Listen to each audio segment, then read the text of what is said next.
Good evening, everyone, and a very warm welcome to our online book club. My name is Lisa Allardice. I'm the Guardian's chief books writer, and my guest this evening is Margaret Atwood. We will be talking about her 2003 novel, Oryx and Crake, a fun-packed, joke-filled, rollicking adventure tale about the end of the human race. Her words, not mine.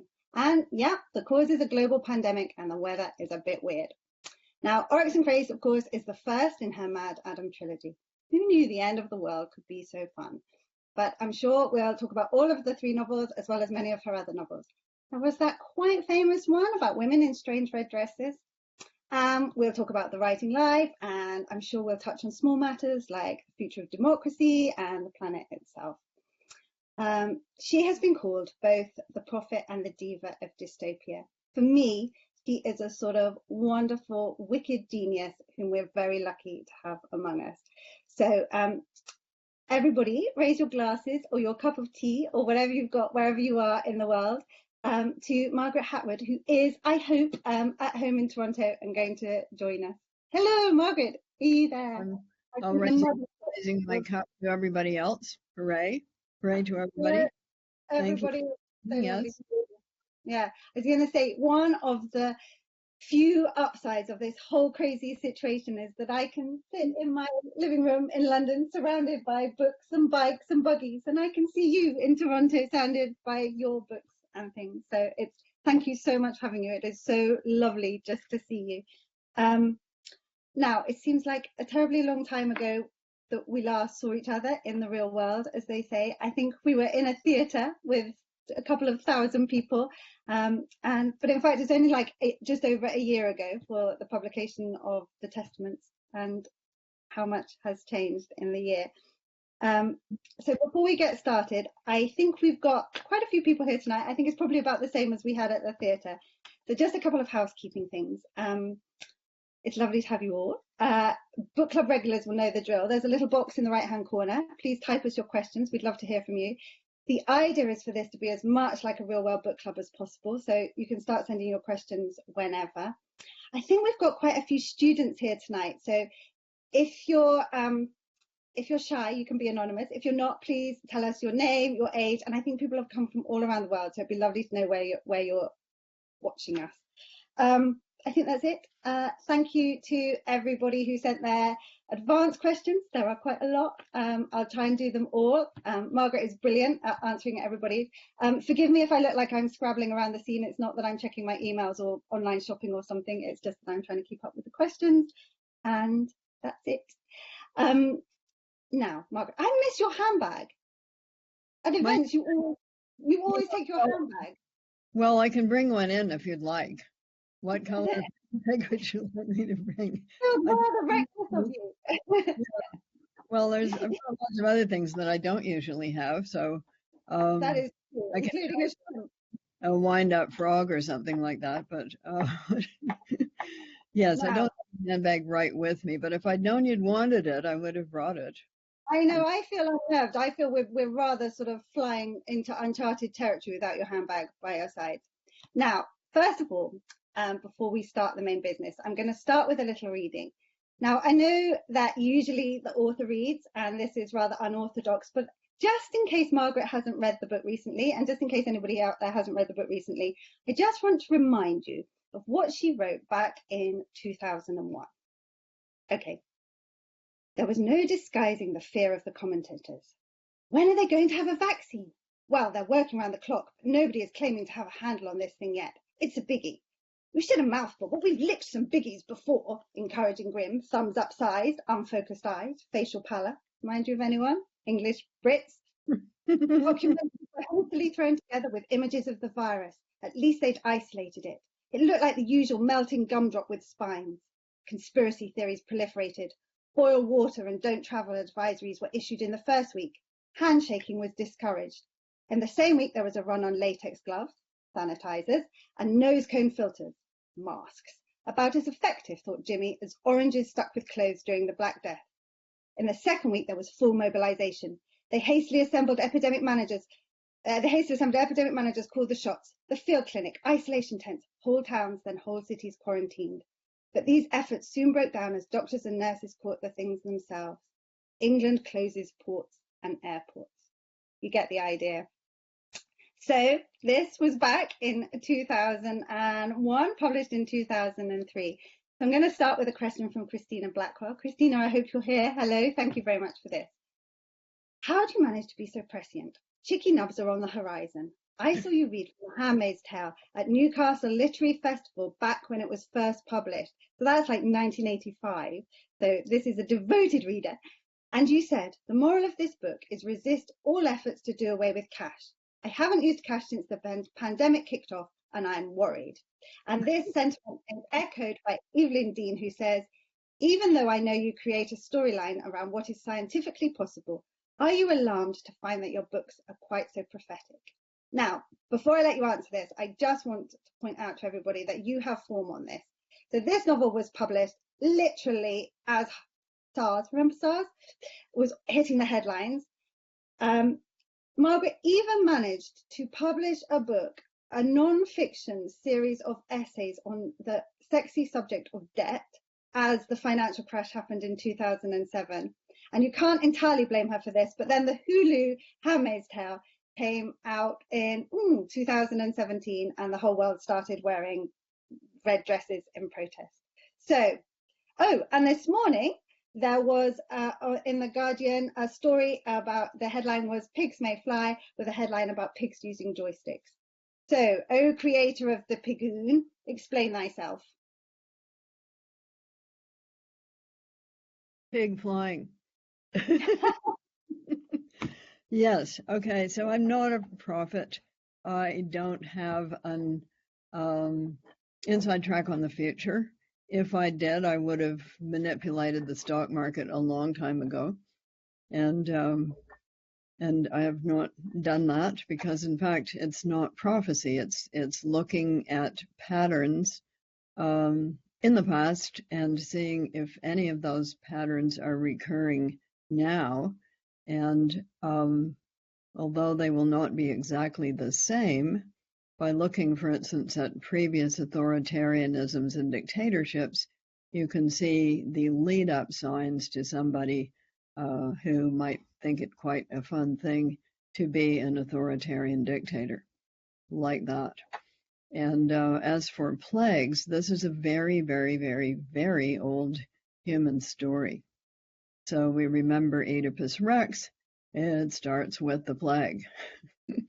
And if you are a reader of the Bible, you will recall several incidents of plagues, and you'll remember Byron's poem called The Destruction of Sennacherib, which we had to memorize in high school. And you may also have read a book called Rats, Lice, and History, and or Guns, Germs, and Steel. So plagues have been very, very definitive in human history, probably more so than wars, although the two often go together. And need I remind you of 1919? Probably not, because everybody else has been reminding you of it. But that's within my ancestral lifetime, because my mother's whole family went through it when she was 10. So that is how close in time it was. Toronto was an epicenter of SARS, although it was a different kind of virus, and it was more containable. The problem with this one, talk to any epidemiologist, it's the incubation time that is crucial. So if something has a short incubation time, it's easier to contain because you know who's got it. Anyway, short answer, Lisa, I'm not a prophet. And as for debt and the shadow side of wealth, I read the signs in the underground. I read the advertisements and on buses, and there were a whole lot of them reading up to the composition of that book that went, having trouble with debt? Let us help you. And I thought, okay, it used to be, in 1955, it was bras and girdles. Now it's debt. Okay, what is this telling us? What is this telling us?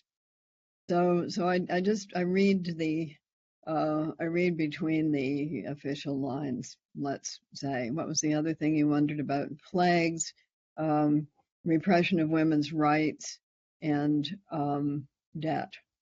So repression of women's rights I'd been tracking since the election of Ronald Reagan, and on it has gone.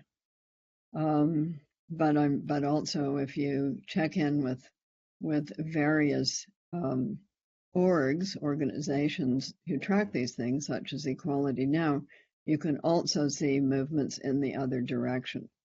So it's sort of like you ever watch American football? All the Well, time. Can't get me away from it. don't lie. You watch European football with the rolly ball. So American football is a pill-shaped ball, and it's often sort of like this, like that. So people pushing against each other, and that's what women's rights have been like over the past little while. You're mentioning The Handmaid's Tale, and I promise we're not going to talk about that all the time, but famously you said of The Handmaid's Tale, you didn't put anything in it that hadn't appeared somewhere in the world before, that there was not some sort of historical precedent. Now, reading this wad here of these 3 books, it seems to me that you didn't put anything in that hasn't happened subsequently. And I can see, I spotted sort of early prototypes for Alexa, for Tinder. I mean, you've even got in Mad Adam, when they're all holed up, they even go out for baking powder so they can make sourdough. They're so sort of ahead of the curve. So you've said that, like Handmaid's Tale and Oryx and Crake, it's become truer since you wrote it. And I mean, I thought we were going to do The Handmaid's Tale because everybody was doing The Handmaid's Tale and that's the big one. And you came back and said, no, I want to do Oryx and Crake. And at first I thought, this is Margaret's revenge on years of me pestering her to do stuff. She wants me to be immersed in the unwatery flood for weeks. I've got 3 children, doesn't she know? But of course, as soon as I started reading, I thought, oh my goodness, I can see why she wanted us to do this. And I wondered if you have been thinking, everybody keeps going on about how prescient I am, how prescient The Handmaid's Tale is, but the one they should really be paying attention to is Oryx and Crake. I mean, do you feel that a sort of frustration? Yeah, it's the big picture. Yeah. So this is a plague. Plagues are typically have an end to them. We may end up in a place in which we get a shot every fall, just like the flu. You know, it may sort of become endemic and mutate, and we're going to have to get a new shot. But by that time, we'll be prepared for it. So it has an end date, and it will not be the last plague. But having had this experience, let us hope that when another one comes along, people will hop to it a little faster to keep it from spreading at such an exponential rate. However, the long picture in Oryx and Crake is the big one for the human race. And really, we need to ask ourselves the question, do we want there to be a human race? Because that is the backstory of the climate crisis and short form, kill the oceans and we stop breathing. So in one sentence. And with a virus, there's lots of stuff we can do, and great minds have been at work, and pretty quickly too. In the grand scheme of things, it didn't take them too long, but they hopped to it because it was an immediate crisis, and human beings respond with energy to immediate crises where, let me put it this way, your house is burning down, call the firemen, get out the hoses and put out the fire. Your house is smoldering at a rather slow rate, so you're not actually seeing it that much. Oh, well, we don't have to worry because it's not going to happen tomorrow. And that's the way we are. However, in Oryx and Crake, things have gone quite far. And Crake's answer to, do you want a human race, is not in its present form. So since we now have we've got the tools to change our own genome, he goes to work on that. There have been lots of questions asking about the provenance of Oryx and Crake, and reading up, I read that you were inspired off a bird watching trip to Australia in 2001. And I think there was a red-necked crake involved. And you were thinking about species going extinct and changing habitats and things like that. And I can see how you came up with Extinctathon and things like that. But still, it's quite a leap from a red-necked crake to a whole new humanoid species with blue penises and the digestive systems of rabbits and inbuilt sunblock and the ability to purr. So I would really like the ability to purr, or I'd really like people to come and purr over me right now. But yeah, how did you come up with Oryx and Crake? What was the inspiration? We've had a lot of questions on this. Well, looking at human beings the way they are and all of their characteristics that get them into so much trouble, Crake reverse engineers. So, for instance, his creations don't have to have clothing because they've got insect repellent built in. I would like that, and built-in sunblock. I would like that, and the climate. Your pet once, I think. I think Yeah, the sunblock. I like those. I would like to have that. I So want the purr. they don't need a clothing industry. And therefore, they don't need to have sheep or grow linen or grow cotton or do any of the kinds of things, or have a petrochemical industry to produce synthetics. They don't need cloth. Similarly, they're not only vegan, they can eat leaves and grass, like ruminants, in fact, like rabbits. And if you don't need those kinds of foods, you don't need a lot of land to grow the food. You don't need agriculture. You don't need to till the soil. You don't need to raise herds of animals and then eat them.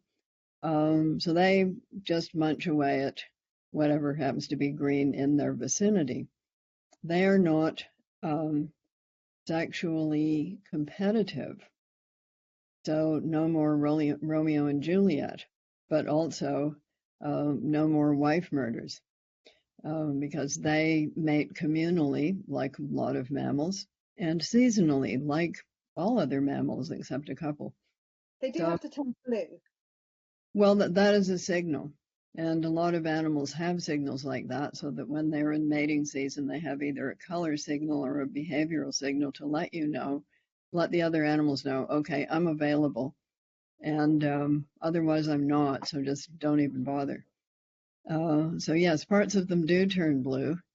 I think I stole that from baboons.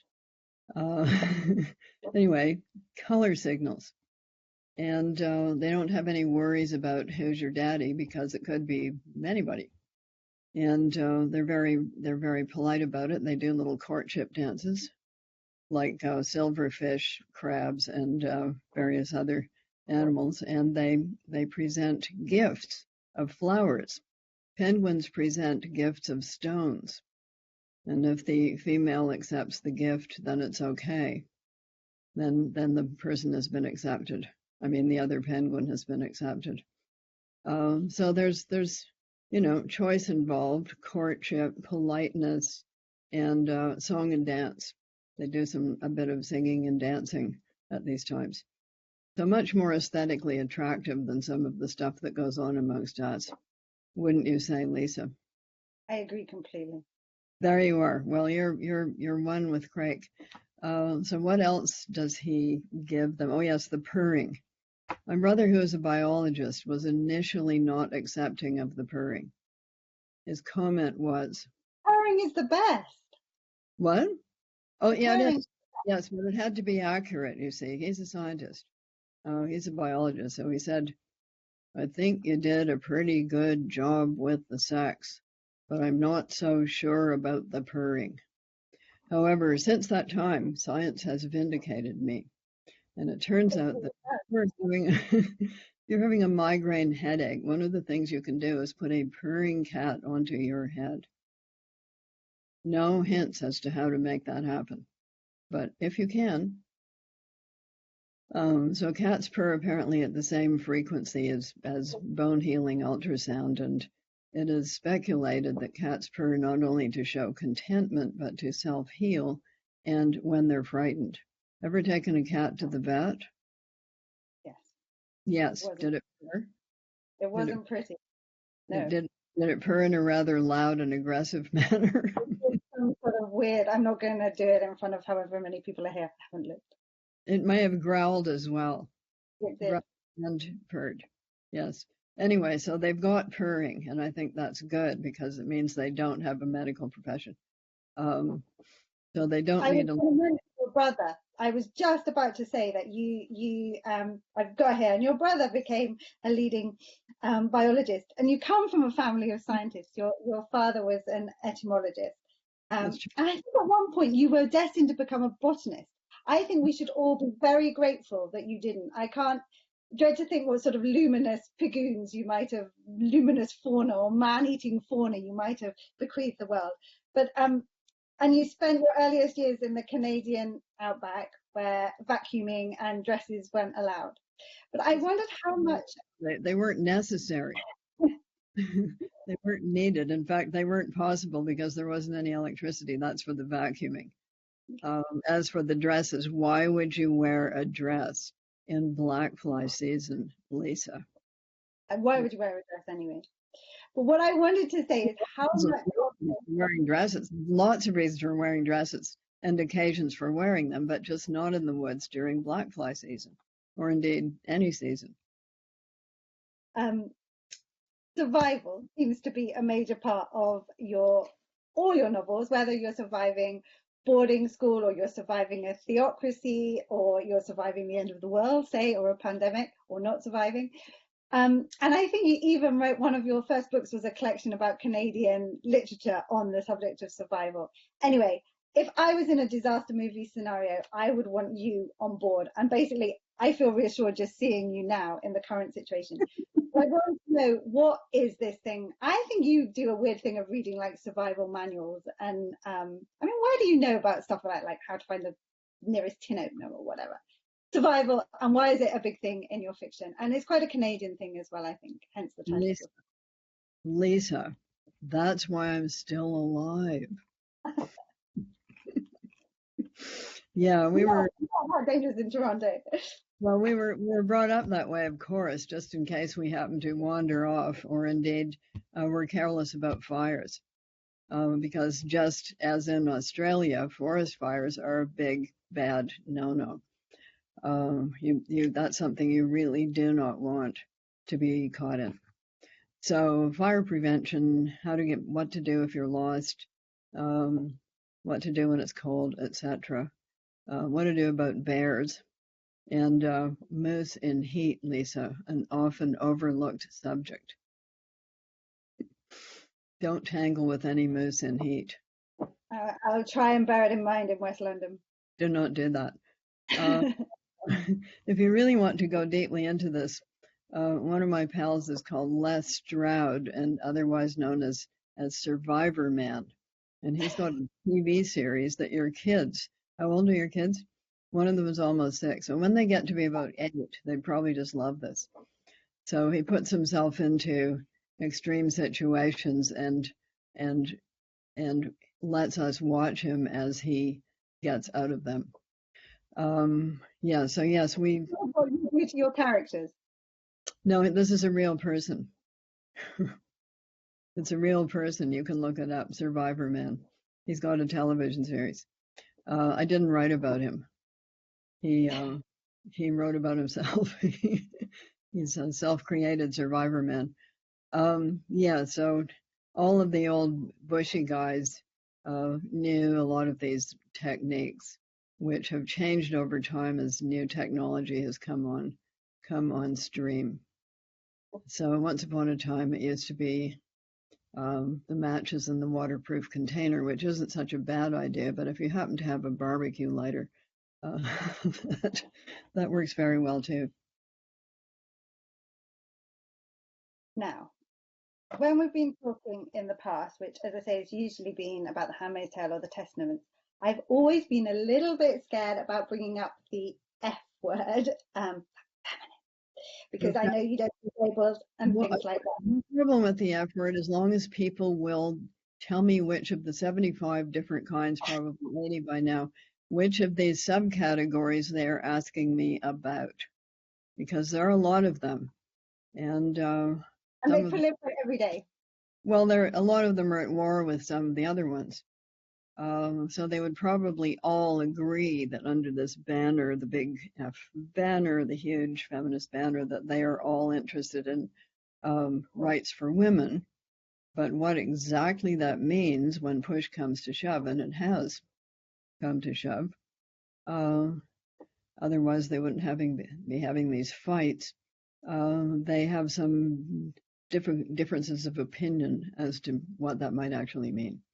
So I can't put up my hand to it any more than anybody should put up their hand to Christian without telling you what kind of subcategory we are talking about. So, what are you talking about? What I was going to say is I learned about the feminism and the 75 wins, but this time I feel even more nervous to bring up the SF word. Probably the SF. Yeah, SF. Science fiction. Oh, science fiction, SF. Yeah. Well, because I have a feeling we're probably in the company of quite a few experts, and I can remember. I mean, it seems so lovely that there could be such thing as a literary spat about, genre definitions. You and the wonderful late great Ursula Le Guin as to whether or not is this SF or not. Hold on, I just. She this arbitrarily restrictive definition in her review seems designed to protect her novels from being relegated to a genre still shunned by hidebound readers, reviewers, and prize awarders. She doesn't want the literary bigots to shove her into the literary ghetto. Now, Andrea Philippou wants to know, do you think science fiction is now taken more seriously as a genre than it used to be? Yeah, number one, Ursula walked that back. Yes, and therefore I dedicated my book on SF to her, at which point she replied, coals of fire, coals of fire. Yeah, so it turned out that what she meant by science fiction was what I meant by speculative fiction. So let us just put it this way. Again, there's a great big banner over top and it says Wonder Tales. And Wonder Tales are every kind of fiction that isn't Bob and Carol and Ted and Alice, and realism and naturalism and no vampires. So underneath that banner, you can have all of these subcategories: vampire tales, werewolf tales. Zombies have now joined the horde, but they're not very narrational zombies. Vampires are a lot more talkative. They write whole memoirs, but zombies can't talk. So other people talk about them. So zombies, weird stuff like Dr. Jekyll and Mr. Hyde, and let us say proto-SF like Frankenstein. And then you get two categories that lead to the present situation. So we have Jules Verne, who was writing about things that he felt really could happen, like submarines and air travel. Along comes H.G. Wells, and he writes The Time Traveler and the War of the Worlds. And Jules Verne says, Mais il invente, but he's making stuff up.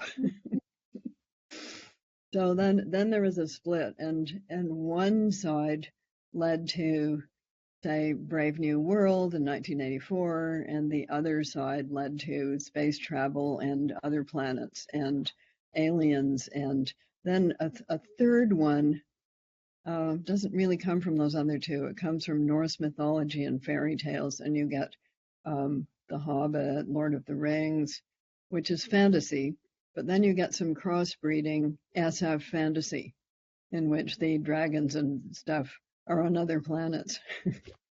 So one of the problems with these other worlds is where to put them. And in the 19th century, they're quite frequently underground, because we didn't know much about what really was underground. So Alice goes to Wonderland by falling down a hole. And so did the people in Bulwer Lytton's The Coming Age. They fell down a hole. he fell down a hole, and here he was in this other world where there are superior beings who fly around, not because they have wings, but they've got sort of jetpacks. 1855, I think, and they power themselves by means of the substance called vril, which is where we get bovril from, bovine vril, where that word comes from. Guess who believed in that underground world? Hitler. He thought there really was one. That shows how just exactly how mad he was. And he sent an expedition to Norway to try to find the hole that the narrator of The Coming Age had fallen down, because he wanted to get his hands on the vril. Who wouldn't? So what's your next question? Oh yes, so I'm not good at dragons, and I can't do other planets. This is not a dislike for these things. I read about them. They're not in my skill set, so I just can't do them. I will never be a ballerina either. You know, some people have talents that I lack, and nor an opera singer. So I just can't do those things. So I'm in the Jules Verne, Brave New World, 1984 tradition of stuff that could really happen. And that's why I did the research on Oryx and Crake as well, because I knew my brother would be reading it and he was going to give me marks.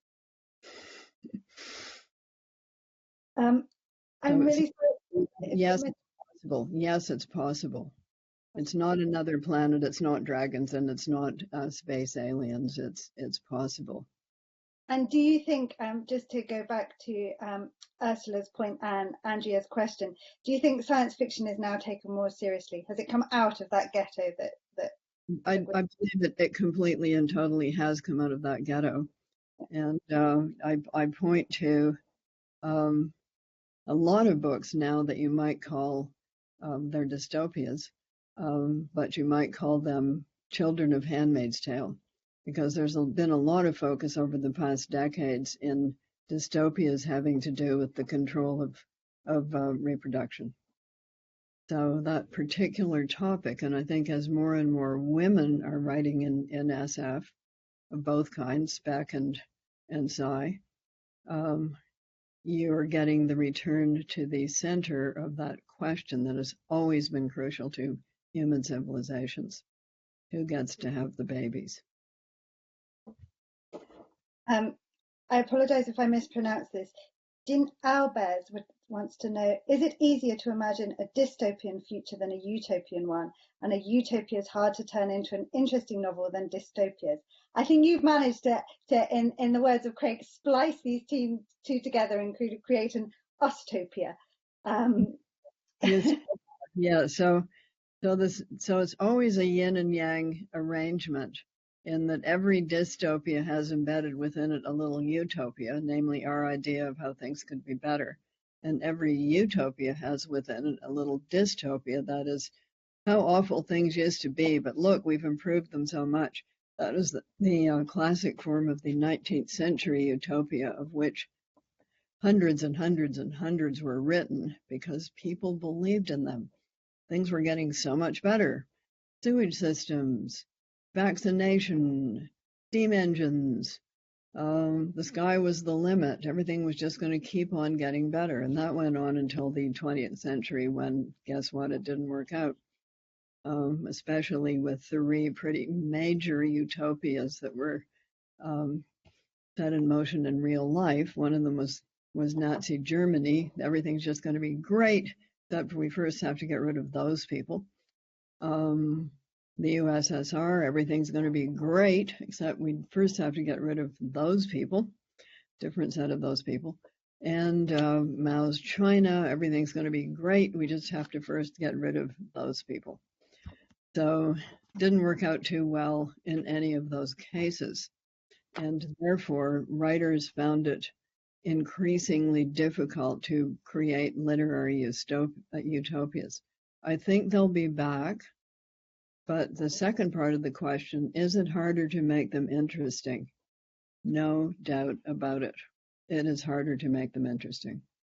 So you can do a book about the struggle to create the utopia. That can be interesting. You can put a person from the past into the future. That can be interesting because typically that person says, what's all this? And I can't handle it. I can't deal with this new form of society. So it can be like that. Something like Bellamy's Looking Backward is pretty much a tour of the improvements. You know, it's sort of like let me show you the condo development and all the features that you will like. And let me tell you why you shouldn't be living in the slum that you're living in right now, because a lot of these came out of the 19th century in which there were a lot of slums. They're a big problem. People were, a large proportion of the population was not doing well. So yeah, these are all things that people have struggled with over at least the last 200 years, ever since the French Revolution, at least. Talking about the future, while I was swatting up for this event, I came across a wonderful on the internet, which had only just been invented. Back in 2004, you gave a wonderful lecture to the students at MIT. And I mean, I swear you've got shares in New You. You basically don't look any different then from now. But you began by saying, this novel is set in the wonderful place called the future, which we can invent because none of us have ever been there and come back yet. Except now we are in the future. We're in that future, but we're not in the future because it always just keeps receding. I mean, you were ahead of the game even then because you managed to get in a good joke about Birkenstocks back in 2004. That was definitely fashion forward. But how does it look from where we are now in 2021? Well, what is the great big honking huge thing that has happened that has really changed a lot of so once you change one great big honking huge thing, everything else moves around. So I'd say a couple of things have changed a lot. Number one is the invention of social media. And you have seen what a fracas that has become. Having arrived as a utopia, it's going to be so wonderful when we can all share our ideas, we'll understand each other better, we'll come together. No such luck. So we saw the effect that has had on the American election and then on the storming of Congress.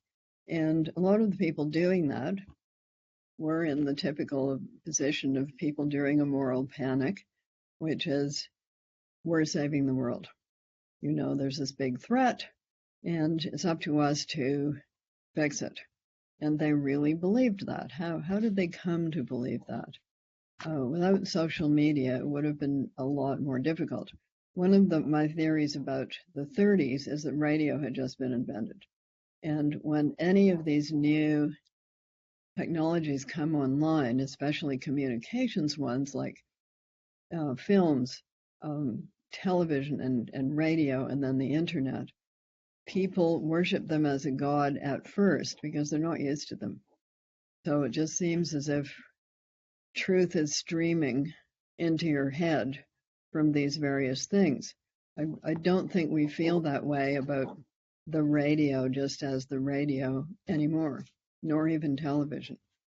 But people got hooked on the internet and went down the rabbit hole.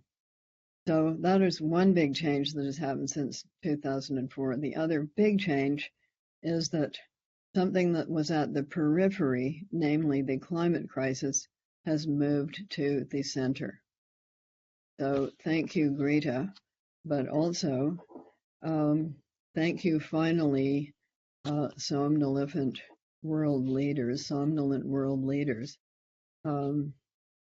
for waking up to the possibility that this stuff is not only real, but it's serious and it's faster than you thought. So like that, those are the big changes, I would say. Before the questions are coming in thick and fast, and I want to get to them, but before we do, just in case we don't have time to come back to it, you mentioned Trump and the events of January the 6th, and just to read another quote, which some viewers might be familiar with. That was when they suspended the Constitution. They said it would be temporary. There wasn't even any rioting in the streets. People stayed at home at night watching television. I think in the Hulu adaptation, they changed it to people didn't look up from their phones, which seemed even more chilling. Yeah. Yeah. So what did it, Anna Martin says, when you saw the assault to the Capitol in January, did it evoke the offence that led up to the establishment of Gilead? I pictured myself escaping to Canada if they had managed to destroy the ballot papers that had given victory to Joe Biden. I mean, that quote was everywhere on social media, and not for the first time. It was there when Trump was elected. It was there, I think, one of the days that I saw you where when Johnson had tried to prorogue the British Parliament to get his Brexit through. I mean, how does it feel? Were you sitting at home thinking, oh my goodness, my words are going to be everywhere? I saw this coming. No, I was sitting at home thinking that was close. And we just saw, I think, yesterday how close that was. So 58 seconds. So if they had managed to, for instance, shoot Mike Pence, there would have been a declaration of martial law. And guess who would have been in charge of that? What's your guess, Lisa? Okay, Trump is the commander of the military forces in the United States. So I would say it came very close. And evidently, I mean, you can speculate that that is what he was waiting for because he did not intervene. In fact, he was egging them on during the assault. Pence is a coward, etc. And you heard those people saying, "Where's Mike Pence?" So he was the target. Nancy Pelosi was the other target, and anybody else that they might have happened to have found. And these people were serious. It wasn't just a lot of people having a fun time. So forget that notion. In my book, which was at the time quite a few people said, "Oh, that would never happen. It's the United States. It would never happen." There's no such thing as a thing that would never happen anywhere. This depends on the circumstances. So I would say narrow escape. And now what are you going to do, United States? Or let us say, now what are you going to do, Republican congressmen? On that note, I'm going to, because I can't bear the thought of everybody typing away and thinking that we are not listening to them. There's a very clever gadget, I think, that people in the audience can press to say that they like a question, so it goes to the front. So Catherine, thank you so much for being here today, Margaret. I was over the moon to see an event with my favorite author talking about my favorite book. I'm now in environmental studies graduate program, and I attribute that in part to the influence of your books.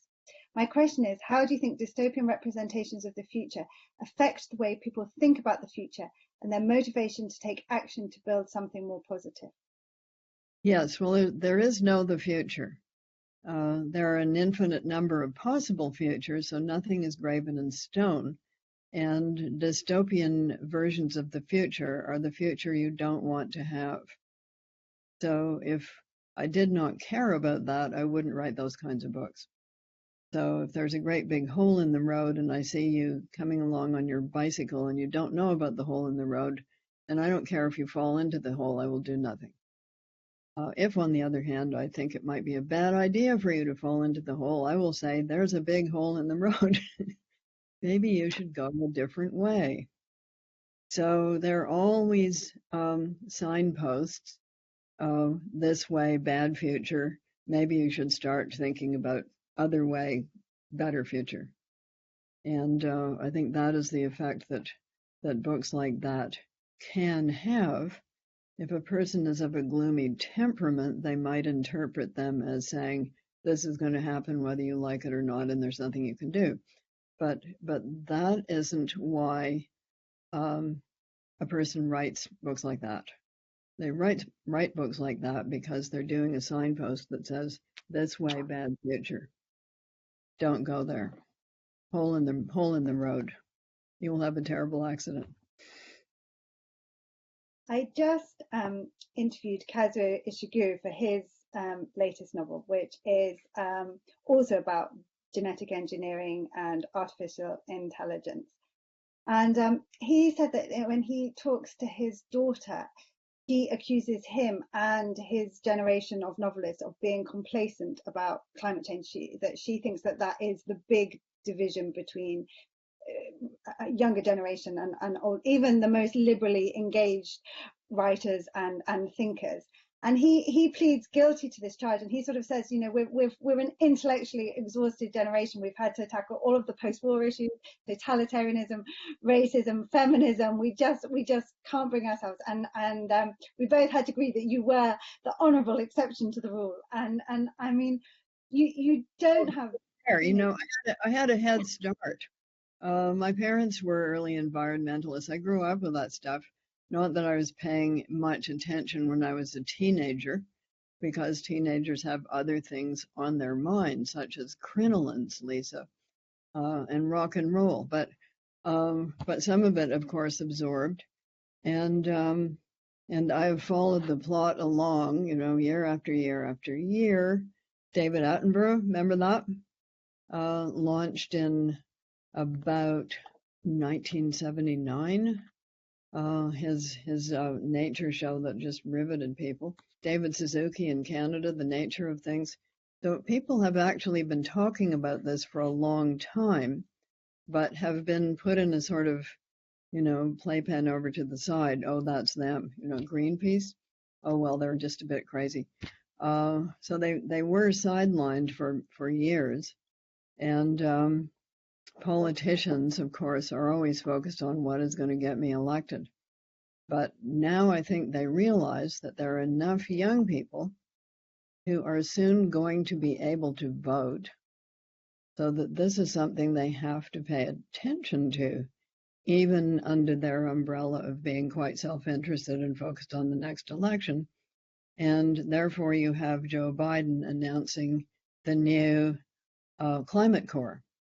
So like the New Deal in the 30s, this will put a lot of people to work on climate initiatives. And because the U.S. is still, despite China following fast on the heels, it's still number one, that is going to be a signal to other countries. However, other countries were already leading them the way. It's just that people weren't paying attention to them because they were too small. So there is action, therefore there is hope. And I think we're going to be seeing, you know, a shift like that as, shall we say, large corporations realize there's something in it for them. Was a real treat. That's cynical, Lisa. It was a real treat for all of us in the UK to hear you and Greta while we were having our breakfast. So that was super. Andy London says, I have lots of questions, but my first is this. I love the Crakers. They are such fascinating characters. My only wish is that we had heard from them more. Have you considered writing a book from their perspective? And James Adshead says, did you always intend for Oryx and Crake to be followed up with a further 2 novels? So is there anything from the Crakers, and did you always intend to write them? Well, I don't know. It would be a thought to have something from the Quakers. One of them does take over the narrative at the end of Mad Adam. But when we first meet them, of course, they can't read or write. So this is something they have had to learn. Yeah, it's an interesting thought. Their world, their view would be quite different because of the way that they are composed. But it would be a thought. However, I'm getting a bit old for it, to tell you the truth. Am I going to do that for the next 3 or 4 years? By which point I'll be 85. But we'll see. We'll wait and see. We'll see what happens. Since there is no the future, I can't really say. Now, what was the other thing? Did I originally intend it to be a trilogy? No. I rarely originally intend anything. So there are deliberate writers and there are improvisational writers, and I'm the latter. It's a question of um, circumstance and what happens to feel good at the time rather than a programmatic. Sorry to be so unserious, but that's just how I am. I always remember, in fact, regulars to the book club will know that I quote you often in a very bad Canadian accent when I asked you how would you describe your writing, and I'm not going to do a Canadian accent now. Oh, But come you on. I need to hear this. You can't just do it behind my back. yeah, exactly. That's mean, isn't it? When you say I'm a downhill skier, I just get to the bottom. And we've had so many questions about your writing style and how you do it and advice. I mean, Peter Stewart puts it a different way. He says, "Can you talk about your style? Your prose is clear and quick running. Do you spend much time crafting a sentence, or does the story come first?" Well, um, I would say Downhill. both. I would say both, but getting to the end of the first draft first, because unless I can do that, I don't know what I have to work with, or whether it's even going to work out in some reasonable kind of way. And several times I've had to throw out everything at about page 100 and go back to the beginning and start again. So that's the part of the downhill skiing when you're about a quarter of the way down and you fall over. And that has certainly happened to me as well. Um, so yeah, then you fall over, then you hike back up to the top, then you start again.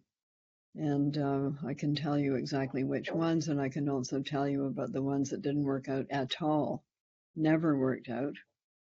So Alias Grace, I had to start again. Blind Assassin, I started 3 times, like that. I was really fascinated by your, which is in complete contradiction to your downhill skiing analogy, that you have charts where you, with your character's date of birth so that you can keep them in real time with world events. Now, I have a suspicion that not only that, but down in the basement with your ominous brown envelope, you've also got a chart of future world events. So you've got 2016, 2020, Now, 2000. now, Lisa, restrain yourself. Remember, I said there isn't any the future. Um, So but we're you do there is a pretty lot of planning. like choose your own adventure. So if you turn this way, then maybe these things will happen. But on the other hand, if you go that way, these other things are possible. So no one the future. But you do, there is a lot of quite detailed planning goes on as well, despite the speed. Well, that's just so I can remember how old people are in relation to the other people.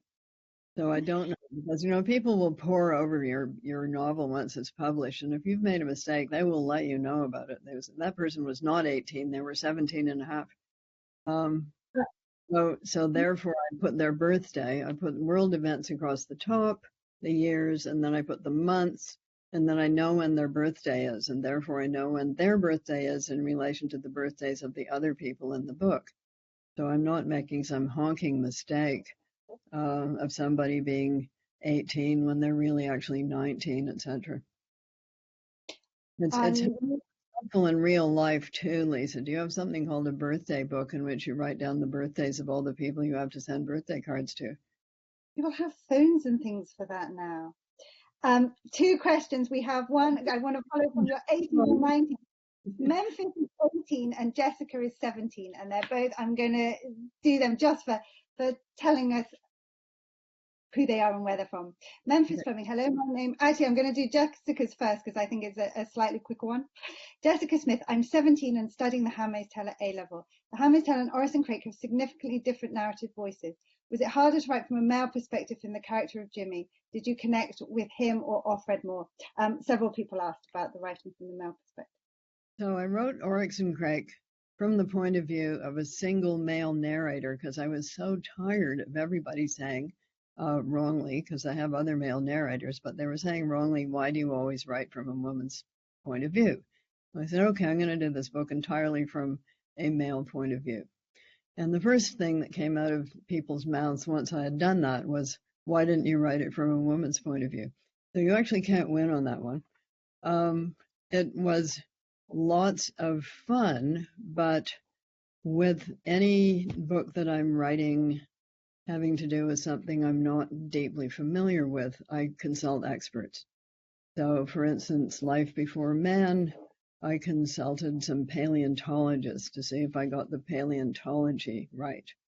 And I consulted a man for that book because there is a male narrator in it, and I got a really good hint. You know what it was?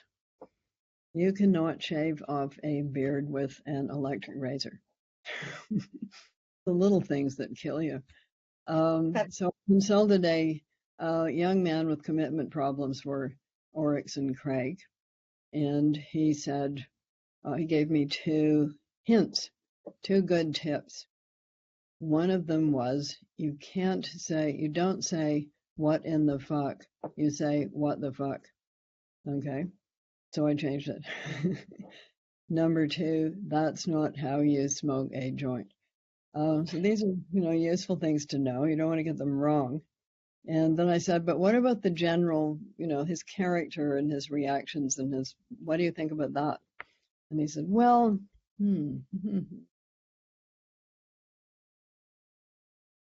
how did you know? He said. So I took that as a compliment. How did you know? Pretty good. Yes. So who did I feel closer to? It's not a question of who I feel closer to. It's a question of who you feel closer to. Because by the time you're reading the book, I'm not there. So once the writer has written the book and the book is out in the world, the important relation for the book to have is with the reader, not the writer. I cannot sit in your room looking over your shoulder and telling you how to think or feel. I can't do that. So your relationship is with the book. And I leave the two of you to it because it is a private relationship, just you and the book. And you can think and feel however you want, but I'm not there. I can't bear it. We're running out of time. We've got so many questions, and it's not even as if I can say, does anybody mind if we go on a bit, because we can't see or hear you. But because there are lots of questions going in, I'm going to keep going, and the mothership will tell me when we really have to go. So I'm going to ask Memphis this question because I said I would. Memphis Fleming, hello. I'm 18 from England. I was so happy to find a live book club with you, and thank you for being here. My question is, oh my goodness, this is a big one. Do you think there is hope for the future in terms of humanity and our world environment? An anonymous just before says, do you consider yourself an optimist, realist, or pessimist? So maybe they sort of go together. Yeah, realist, but everybody says that. So, believe me or not. I'm not unaware of the dangers and hurdles. On the other hand, I know that people are working very hard on this very, very big, large issue. And because they're working very, very hard on this big, large issue, and because so many people, including so many young people, are now aware of it, I am therefore a lot more hopeful than I was in 2001 when I was writing Oryx and Crake and people were not paying a blind bit of attention. So there, yes, I'm more hopeful now, although things have gotten worse. But they've gotten to a point where major attention is being paid, and therefore I'm more hopeful.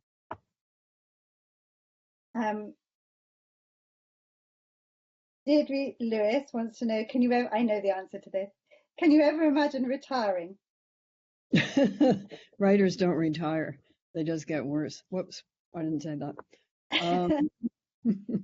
Well, because I want to Margaret's recent book, because also I'm rattling through because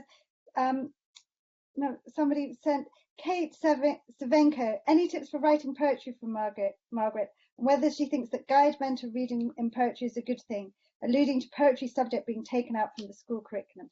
Margaret's most recent. So what was the question? What about it? Tips for writing poetry. Oh, tips. Oh boy, I have so few tips. It's not the same as writing a 450-page novel. That is a lot more like a job. You have to get up in the morning, roll up your sleeves, get the coffee into you, and sit down and hack it out. So 1 part inspiration, that's your idea for the book. 9 parts perspiration, that is the hard work you have to do. Whereas poets are often irritating to other people because they appear to be doing nothing except looking out the window. And when somebody says to them, would you mind mowing the lawn? They say, I'm working. It's deeply irritating. I realize that, and I try to do my looking out of the window in closed rooms where nobody can see me apparently doing nothing. Novelists at least look busy.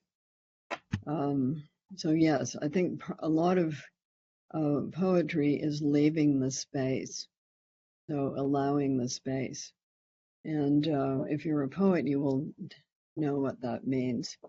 And if you're not, you will just find it irritating, as I have mentioned. Leaving the space. Oh, well, would you please just help me sweep the floor? Right. And leave the space. Don't bother me. Judy Pico and Zoe Schulz both want to know, again, I can answer this. How important is humor to your writing? What kinds of things make you laugh on and off the page? And Zoe says, I found Oryx and Crake really funny at points. Yeah. Oh, do you think the end of the world will be funny? Zoe?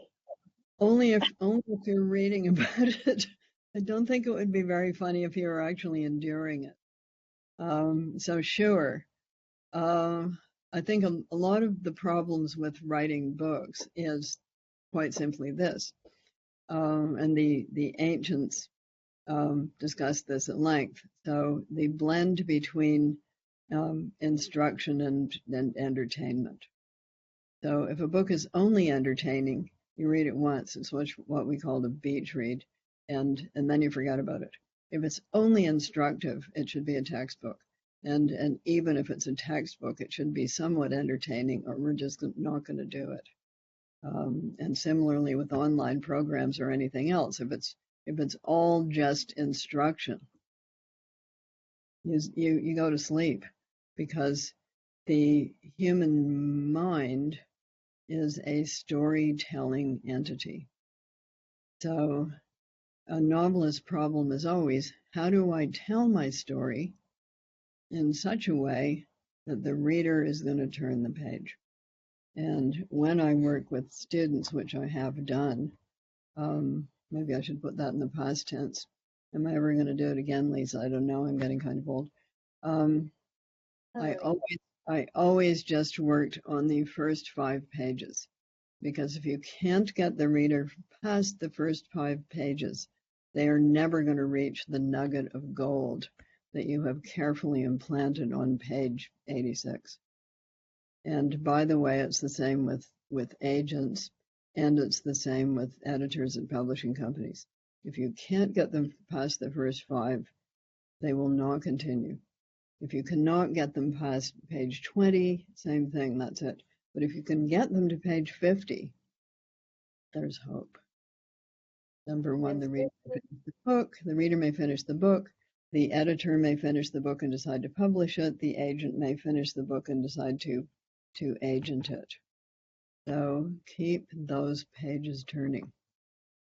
So pleased you said that, because we have so many questions asking for your writer's advice for my daughter, that was the main thing. This question seems to come up, I know I'm over time, but we'll push it anyway, seems to come up each time I see you. I don't know why. What is it about you that makes people want to know this question?